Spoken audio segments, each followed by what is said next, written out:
Nós estamos estudando Amós capítulo 2, e o tema é esse daí, nem só os outros são culpados, nem só os outros são culpados. O Senhor fala no capítulo 1 a respeito de 5 nações. Deus usa outras nações para condenar as nações que fizeram mal para Israel. Então ali nós temos Damasco, Tiro, Filisteia, Edom, Amon. Então essas nações, elas fizeram mal para Israel, e às vezes aconteceu até de, por exemplo, Edom fez mal para Israel, Amon também fez mal para Israel, mas Deus usa Amon para castigar Edom. Então eles fizeram mal e eles mesmos acabam se consumindo. E além dessas nações que eu mencionei, tem também a Assíria e Babilônia. Deus usa como instrumento de disciplina sobre Israel. Meus irmãos, é um texto, ou são textos, né, que nós lemos, e talvez nós nos perguntamos: isso aqui é para mim? Como que isso aqui pode ser para mim? Será que eu tenho feito um mal igual eles têm feito? É claro que não. Você não conseguiria praticar as maldades que esses povos praticaram. Não tem como, porque você teria que ser rei de um país. Você teria que ter uma nação aos seus pés e conduzir essa nação contra outra nação. É um problema geopolítico que nem te atinge. Nós nunca fomos numa reunião da ONU, por exemplo. Então é um assunto que você pode ler e dizer: isso não tem a ver comigo. Não, nessa proporção não. Mas os princípios que percorrem as páginas da Bíblia, principalmente em relação às maldades dos povos contra outros povos, os princípios estão ali. A mentira, o engano, a opressão, a traição, a delação, são princípios que talvez aconteça com você no seu trabalho, na sua escola, nos seus relacionamentos, no seu lar. É importante você nunca desprezar o que Deus está falando na palavra dele.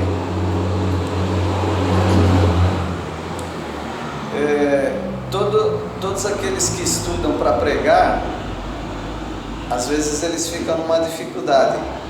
Como eu faço as aplicações devidas para as pessoas? Mas é uma preocupação que não precisa ter, porque o próprio texto já vai mostrando o que Deus fez em cada situação, o que as pessoas fizeram contra Deus, contra as pessoas, e como Deus agiu nessas áreas, nessas situações. Às vezes eu penso que a Bíblia é um grande pretexto para nos ensinar. Porque o que eu tenho a ver com histórias de 3.500 anos atrás, 4.000 anos atrás? O que eu tenho a ver com essas histórias? Mas Deus usa tudo isso como um grande pretexto. E nós fazemos isso diariamente. Quando você assiste um filme, por exemplo, Senhor dos Anéis, vários de vocês assistiram talvez. Aquilo nem existe, não existe Terra-média. Não tem nenhuma data. Não existe um local e nem existe uma data, porque o mapa, as terras, os locais e a própria datação não existe para nós. Mas a gente assiste aquilo e depois a gente termina, ou durante a nossa assistência lá, nós estamos pensando: puxa, ele fez uma coisa que acontece comigo também. Então notem, se os filmes são grandes pretextos para a nossa vida, o que dirá a palavra de Deus, que foi escrita justamente com esse objetivo, de servir de exemplo para nós. Então não despreze nenhuma das páginas da Bíblia, da palavra de Deus. Todas elas têm ensino para você.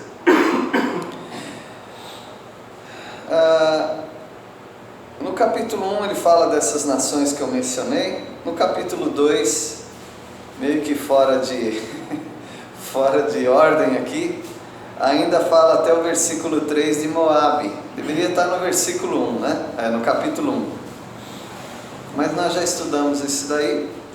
E o que interessa para nós, no sentido de mostrar que nem só os outros são culpados, porque esse é o tema do nosso estudo, é a respeito de Judá e Israel. Porque todas essas nações, essas 7 nações em volta, elas estão tendo uma participação direta contra Israel, ou estão sendo instrumentos de Deus para proteger Israel até. E Israel pode se sentir bem mimada, né? Israel e Judá. Israel é o reino do norte, Judá é o reino do sul. E essas duas nações podem se sentir bem mimadinhas. Por quê? Olha aqui, ó. Deus está castigando aqueles que fizeram mal contra nós, porque eles foram perversos, foram cruéis. E nós sofremos, nós fomos as vítimas. Tem razão. Naquilo que Deus julgou, é isso mesmo. Mas agora Deus chama Judá e Israel para um canto. Vem cá, agora eu quero falar com vocês. Vocês têm culpa no cartório. Vocês também estão errados. Meus irmãos, às vezes pessoas cometem injustiças contra nós. E nós sabemos até que Deus no momento certo vai julgar, vai punir, vai disciplinar as pessoas que fizeram mal contra nós, as injustiças que cometeram. Mas saiba que tem a pista de ida, mas tem a pista da volta também. Deus, ao disciplinar pessoas que fizeram mal contra você, Ele também está trazendo você para perto dele e mostrando: vamos melhorar esse relacionamento, vamos melhorar esse comportamento, vamos melhorar essa atitude de coração que você tem. Não despreze, portanto, os dias maus, não despreze as injustiças cometidas contra você, porque Deus tem algo para te ensinar também. E Deus quer ensinar Judá. Nós já estudamos sobre Judá, Amós 2, versículos 4 a 5, e Judá incorreu em 3 erros. Claro que tinha mais, mas Deus queria enfatizar aqui 3 erros, né? O erro é desprezar a palavra de Deus. Como que isso não tem a ver conosco? Tem tudo a ver. Eles desprezaram os estatutos de Deus, não deram bola, não deram atenção, ignoraram. Eles foram enganados pelas próprias mentiras deles. Isso também estava muito errado, porque às vezes nós criamos algumas mentiras e começamos a acreditar nessas mentiras. Uma netinha nossa estava conversando e a gente estava rindo bastante sobre as mentiras que ela ouve, e ela já está conseguindo perceber. Ela falou pra gente, né? Falou assim: olha, teve uma menina que falou que os outros dentes caem, mas esses 2 dentes da frente não caem. Mas vovô, é mentira. Falei: sim, é mentira. Várias pessoas já, que você conhece, né, já caíram esses 2 dentes da frente. Então, esses dentes caem também, né? A primeira vez, depois eles crescem, depois vem outros, né? Mas são mentiras que às vezes as crianças começam, elas ouvem, passam uma para outra, uma mentira e vão crescendo com essa mentira. E quando elas têm que se deparar com a verdade, elas ficam desesperadas. Imagina esses dois dentes caindo? Mas me falaram que esses dentes não caem. Mentiras que vão propalando, vão passando um para o outro. A nação de Israel era culpada disso. A nação de Israel começou a acreditar na mentira que não haverá cativeiro. Não vai ter cativeiro. Esses dois dentes da frente não caem. Não vai ter cativeiro.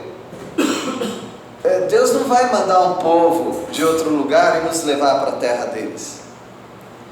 E como que eles se confortavam disso? Como que eles confirmavam essa mentira para eles mesmos? Eles começavam a pagar profetas para falarem isso. Porque a propaganda é a alma do negócio. Se você falar várias coisas e repetir logo, você mesmo vai acreditar nessa mentira. E eles começaram a pagar falsos profetas, né? Como o dirigente aqui falou, falsos profetas para confortarem o coração deles. Não haverá cativeiro. O que Isaías, Jeremias e os outros estão falando, mentira, não haverá cativeiro. Então eles acreditaram nas próprias mentiras. E o terceiro pecado deles é que eles acreditaram nas mentiras dos antepassados deles, que não precisava se preocupar com esse negócio de trabalha 6 anos na terra, no 7º ano descansa a terra. Não precisa se preocupar com isso, trabalha direto aí. E foi isso que eles fizeram durante 490 anos. Roubaram, portanto, 70 anos de descansar a terra. Aí Deus veio no cativeiro e os colocou 70 anos no cativeiro. Então Judá foi julgada por esses três pecados, pelo menos, e outros mais, né? Agora nós vamos ver, nem só os outros são culpados, porque Israel também é culpada, o reino do norte também é culpada. E aqui tem muito mais, tá? A nação de Israel tem muito mais do que Judá. Embora em algum momento Deus fala que Judá é pior do que Israel. Mas Deus, Ele desenrola assim para Israel a ficha corrida. Esses são os seus pecados. Vamos ver, portanto, quais são os pecados da nação de Israel como nação. Amós 2, a partir do versículo 6. Nós vamos ver aqui, em primeiro lugar, que Israel tem juízes corruptos e severos, muito severos nos julgamentos, uma desproporcionalidade nos julgamentos. Hoje pela manhã usei como ilustração, né? Às vezes a criança, filho, quebra o celular do outro. Na minha época era carrinho de plástico, tá? Quebrou o celular do outro e os pais, essas coisas acontecem e tal. E não acontece nada, não ressarce, não faz nada sobre essa situação. Mau caráter, né? O pai que faz isso, a mãe que faz isso. Aí a mesma criança derruba um suco na mesa e aí vira escarcéu na casa. Gritaria, bate. Não é desproporcional? Aí outro dia é o próprio pai que derruba o suco na mesa, não acontece nada. Então veja que Deus é um Deus de justiça, e Ele quer justiça. Esses juízes de Israel eram corruptos, eram muito severos. Versículo 6. Assim diz o Senhor: por 3 transgressões de Israel e por 4 não sustarei o castigo, porque os juízes vendem o justo por dinheiro e condenam o necessitado por causa de um par de sandálias. Ou seja, pessoas que não podiam pagar suas dívidas Isso é bíblico, né? Não pode pagar a sua dívida, então você vai servir o outro, como um escravo, até pagar a sua dívida. Mas pessoas que não podiam pagar suas dívidas, eles já determinavam: você vai ser escravo. Tá bom, mas que dívida é essa? Um par de sandálias. Por um par de sandálias eles estão condenando pessoas para a escravidão. Muita severidade, desproporcional, porque eles estavam fazendo coisas que Amós mesmo mais para frente fala, e outros profetas menores falam, as coisas que os juízes estavam fazendo. Então um par de sandália não seria motivo para isso. Então esse é um pecado. Já pensou se Deus fosse desproporcional conosco? Às vezes nós cometemos coisas que merecemos a condenação, a punição, o castigo de Deus, e sabe o que Deus faz? Deixa para lá, fica tranquilo, eu não vou te castigar mais. Ele pode fazer isso. Ele falou para Davi escolher lá um dos castigos que ele ia trazer, e aí Davi escolheu cair nas mãos de Deus, e aí Deus veio através de um anjo para castigar a cidade toda. Aí Deus mudou de ideia: para, não vou mais castigar. Deus é assim, Deus faz isso. Ele pode usar da misericórdia quando Ele quiser, mas às vezes os homens não, né? São muito desproporcionais no seu ódio, na sua repreensão. Versículo 7, até vergonhoso falar o versículo 7, mas estava acontecendo. Imoralidade dentro da família. Versículo 7: suspiram pelo pó da terra sobre a cabeça dos pobres e pervertem o caminho dos mansos. Um homem e seu pai coabitam com a mesma jovem e assim profanam o meu santo nome. Então eles estão maltratando os pobres. E o que eles estão fazendo? O pai está tendo relação com a esposa do filho.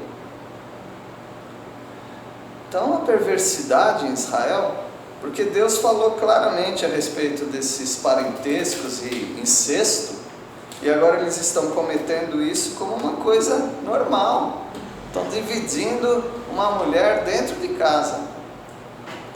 Então Deus está furioso com a atitude deles. Imoralidade dentro da própria família estava presente ali em Israel.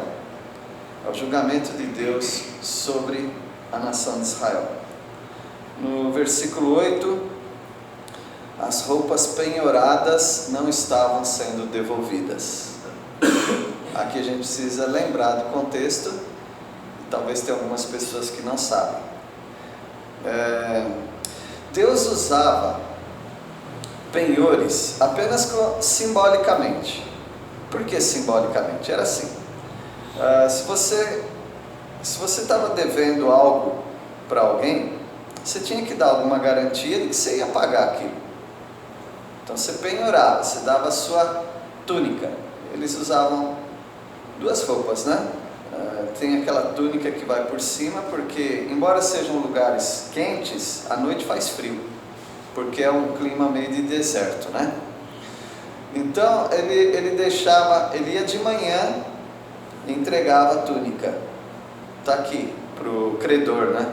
Está aqui minha túnica, é uma garantia de que eu vou pagar, porque é até meio humilhante, né? Todo dia ter que ir lá entregar a túnica era uma lembrança, porque as pessoas que devem e não pagam, às vezes elas esquecem da dívida, precisa ficar lembrando da dívida delas.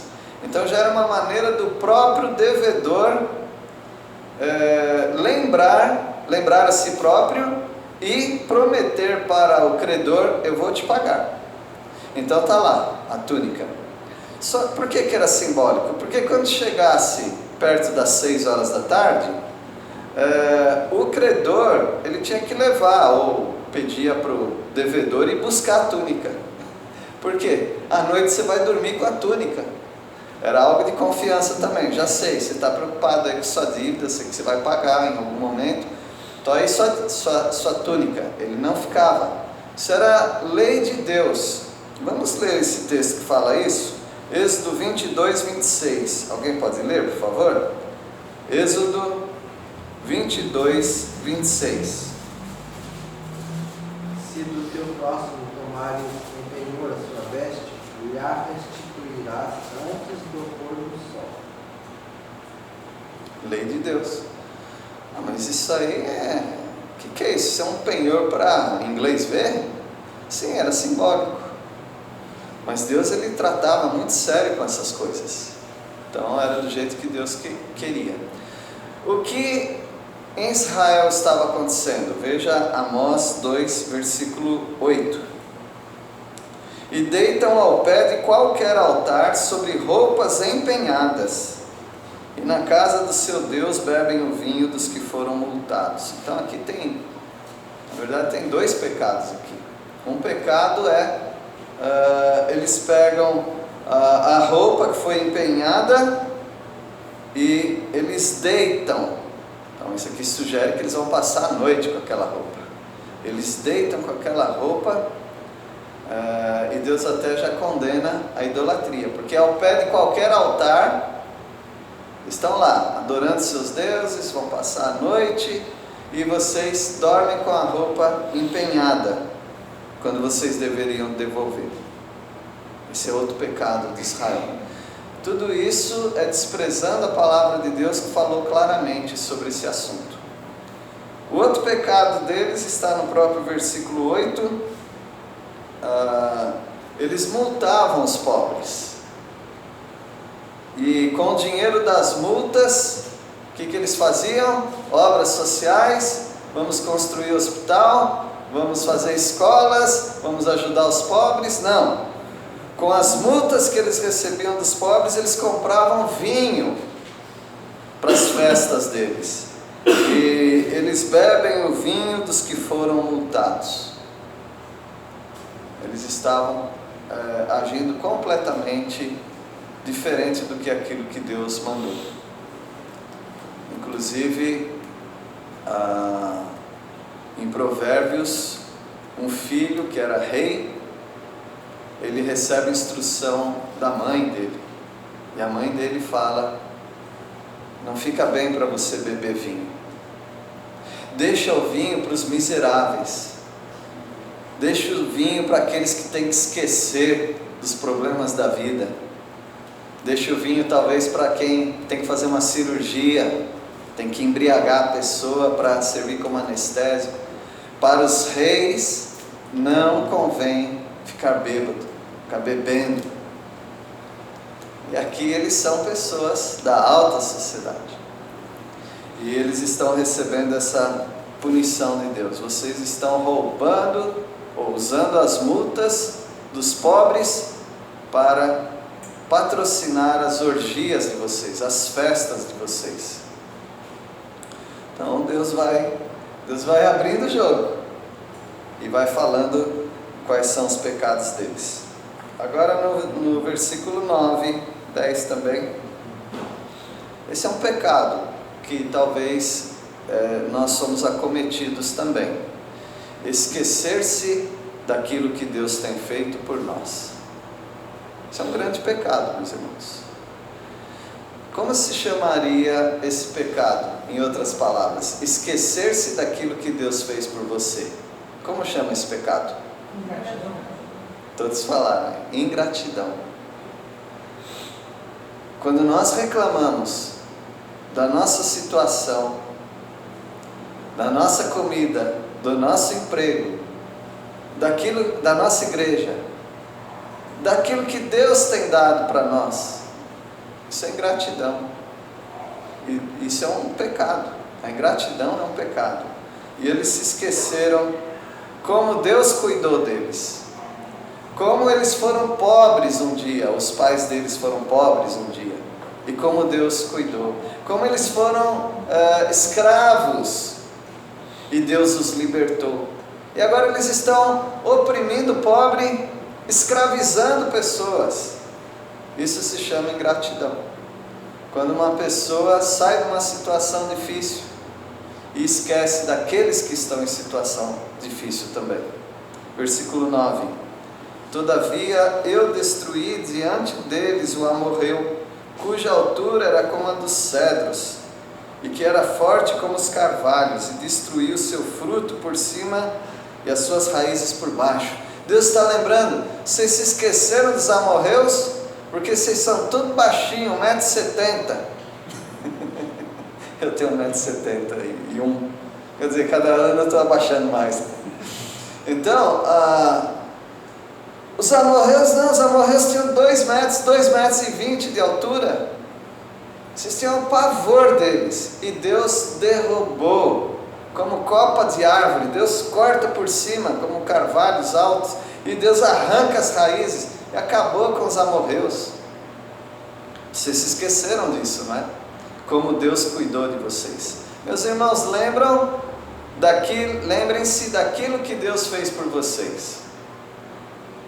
Faz um retrospecto aí de 2 anos atrás. O que Deus já fez na sua vida nos 2 últimos anos? Se você se esquecer disso, você está cometendo um grande pecado. Deus destruiu nações por causa disso, por esquecerem o que Deus fez. Versículo 10: também vos fiz subir da terra do Egito, e 40 anos vos conduzi no deserto, para que possuísseis a terra do amorreu. Deus tira os gigantes e coloca os baixinhos, e Deus fez isso por amor. Deus prometeu aquela terra para eles. Agora eles têm a terra, e o que eles estão fazendo? Eles estão se agigantando diante dos pobres, dos oprimidos, e eles se tornaram maus como os amorreus. É um grande erro nosso, de esquecermos daquilo que Deus fez. É interessante, porque às vezes a pessoa quer uma casa, e Deus dá uma casa. Depois de uns anos ele fica reclamando daquela casa, mas você esqueceu que foi Deus quem deu. Isso não quer dizer que você não tem que reformar, melhorar, trocar, não é nada disso, mas aquilo que você tem hoje, não foi Deus que te deu? Agradeça ao Senhor por isso. Isso foi um grande pecado, eles estão sendo julgados por esse pecado. No versículo 11 agora, eles se esqueceram como Deus usou os filhos deles. Os filhos deles eram piedosos. Sim, muitos filhos deles eram piedosos. Eu quero seguir o caminho do papai e da mamãe. Mas depois, com o tempo, vocês se desviam e acabam desviando seus filhos também. Versículo 11: dentre os vossos filhos suscitei o quê? Profetas, e dentre os vossos jovens nazireus. Não é isto assim, filhos de Israel, diz o Senhor.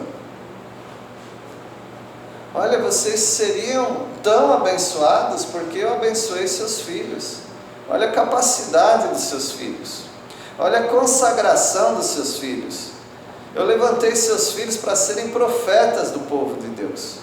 Eu levantei alguns, não todos, mas alguns dos seus filhos eu levantei para serem nazireus. O nazireu, aí você pode estudar melhor lá em Números, 6, talvez, né? Número 6. Os nazireus eram pessoas consagradas ao Senhor, alguns deles antes de nascer. Na barriga da mãe deles já eram dedicados ao Senhor. Deus pedia: consagre esse menino para me servir. E era uma bênção.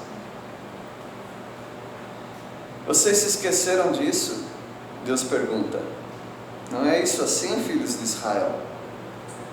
Esse é um pecado, portanto, de Deus ter abençoado a família deles, e agora eles estão agindo completamente diferente, como se fossem quaisquer incrédulos. E às vezes não é assim o crente. O crente com uma família abençoada, e de repente a família começa a desviar, começa a mudar os padrões do lar. E de repente é uma família como qualquer outra. Assim, qualquer outra no sentido de fé, como incrédulos. Então, alguns crentes parece que não tem diferença entre crente e incrédulo, exceto pelo lindo fato de que eles são salvos por Cristo. Mas às vezes as atitudes são iguais às dos incrédulos. Então são punidos por causa disso também. Agora o versículo, esse foi o 11, né? O 12 também. Eles corrompendo os próprios filhos. Mas vós, aos fariseus, deste a beber o quê? Eu falei... Os fariseus nada, mas para o narizeu deram... obrigado. É a mesma raiz, mas não é a mesma palavra, tá? Mas vós, aos nazireus, são os filhos deles, né? Os nazireus, destes a beber vinho, e aos profetas ordenastes, dizendo, não profetizeis. Ou seja, vocês arrancaram a perna daqueles que tinham que andar, porque o nazireu, ele tem que se consagrar ao Senhor, e uma das coisas que ele não pode fazer de jeito nenhum é o quê? Beber vinho. Ele não pode nem chupar a uva, ele não pode. E vocês deram para os seus filhos, né? Os nazireus, vocês deram vinho para eles beberem. Não, bebe aqui, não tem problema não, e Deus vai deixar passar. Foram corrompendo os valores familiares. E também os filhos que Deus levanta como profeta. Papai, eu sou um profeta agora, preciso falar contra o povo de Deus que está em pecado. Baixa a bola aí, filho. Fica calminho aí, deixa o povo tranquilo. Não fica profetizando não, porque eles não vão gostar de você. Então eles corrompem. Então eles estão sendo punidos porque eles se tornaram cínicos. Deus estava abençoando a família deles, e eles estão profanando, eles estão quebrando os valores que antigamente eles defendiam. Vê se na nossa vida está acontecendo isso, porque é muito perigoso, né? Um caminho perigoso, e às vezes sem volta. Versículo 13 agora, o peso do gemido. O peso e o gemido de Israel são totalmente merecidos. Eles estão agora chorando, eles estão gemendo, mas eles merecem. Versículo 13: eis que farei oscilar a terra debaixo de vós, como oscila um carro carregado de feixes. Oscilar não é a melhor palavra, tá? É um carro bem carregado. Não é que ele está oscilando, ele está gemendo. Alguns de vocês já ouviram até um carro de boi, não foi? Já não ouviram? Aqueles carros antigos que a roda ia gemendo. Já era típico, né? Mas aqui é por causa do peso. Esse grande peso faz gemer as rodas da carroça. Alguém tem uma versão que seja assim? Hã?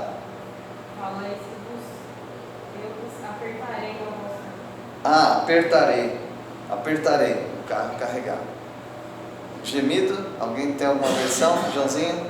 Sou como um vagão sobrecarregado de fardos, chiando e rangendo. Isso aí. Um vagão, né? Chiando e rangendo. Essa é a palavra original do texto. Então, Deus colocou peso sobre eles. Esse é o pecado de vocês. E a mão de Deus pesava sobre mim dia e noite. Lembram? Salmo 32. Davi se sentia assim. E eles estão sentindo tanto peso que eles estão gemendo, rangendo. É o peso por causa do pecado. Tem gente que está gemendo, sim. Tem gente que está rangendo por causa do pecado. Alguns por causa de lutas, tá? Alguns por causa de sofrimento, alguns por causa de injustiças que foram cometidas contra eles, mas alguns por causa do pecado. Estão gemendo. Versículo 14: eles não vão conseguir fugir do castigo de Deus. Versículos 14 e 15 também. Versículo 14: de nada valerá a fuga ao ágil. O forte não usará sua força, nem o valente salvará sua vida. Não adianta vocês serem rápidos. Joãozinho ganhou uma corrida aí, vocês viram? Chique, né? Alguém ganhou a corrida. O Tiago é o número 1 ou número 2 da cidade no ciclismo. Mas já ganhou corridas também. A gente é orgulhoso, né? Mas aqui, alguém ganhou mais alguma coisa aqui? Alguém ganhou em primeiro lugar alguma coisa? A gente fica contente, né? A gente fica orgulhoso. Mas não adianta ser um bom corredor, porque Deus vai te pegar. Aqui, né, o texto de Amós. E alguns tentaram mesmo correr, mas foram pegos na hora do cativeiro.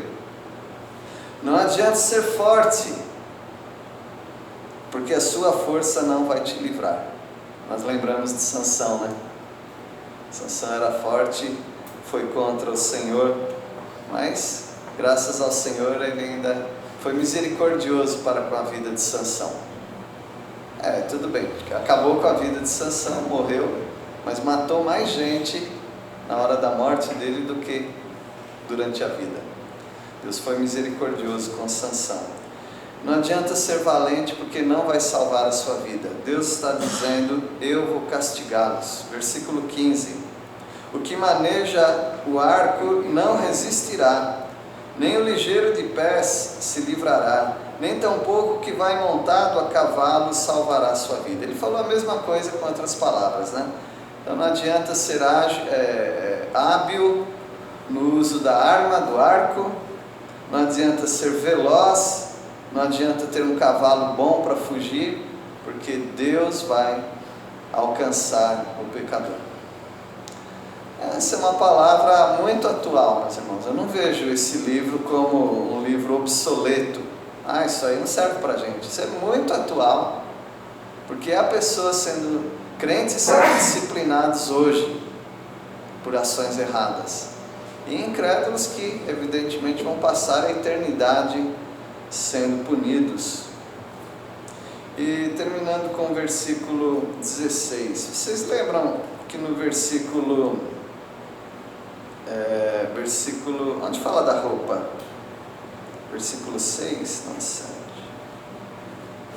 8, obrigado. Eles não devolveram a roupa empenhada. Então isso podemos dizer que é um roubo, né? Um roubo, porque Deus falou que você tinha que devolver. Eles roubaram a roupa daquele que estava endividado. E olha a ironia de Deus, como Deus fala que vai ser o juízo deles no dia do cativeiro, né? Versículo 16: e o mais corajoso entre os valentes fugirá nu naquele dia, disse o Senhor. Roubaram roupa, agora vocês vão fugir nus, sem roupa. Outros dizem também, tem muita base para dizer isso, o valente é cheio de armas, mas ele vai ficar nu, ou seja, sem armas, e vai fugir. E assim termina o capítulo 2, de uma maneira esperada até, porque esse é o nosso Deus. Hoje nós cantamos um hino que fala: Santo, Santo, Santo. Deus é santo. Nós somos pecadores. Fazemos bem em ouvir o que Deus está falando. Meus irmãos, se alguém pensa que Deus é injusto, malvado, cruel, tira isso da sua cabeça rapidamente. Deus apenas retribui. Deus tem dado muitas oportunidades para as pessoas, tanto para os crentes desobedientes, quanto para os incrédulos. Deus está dando oportunidades. Deus abençoe a todos. Vamos orar. Senhor, agradecemos pela Tua justiça. O Senhor é sempre justo, o Senhor faz aquilo que promete. Sabemos que o Senhor é misericordioso também. Nós pedimos a Deus que consigamos livrar aqueles que perecem através da Tua palavra, do testemunho, para que eles mudem de ideia e aceitem ao Salvador. Também pedimos, ó Pai, por aqueles crentes obstinados que conhecem a verdade, mas estão se enganando e andando em caminhos que não deveriam. Nós pedimos a tua compaixão nos nossos corações também por eles, para orarmos por eles e conquistá-los de volta para o caminho correto. Nós oramos em nome de Jesus. Amém.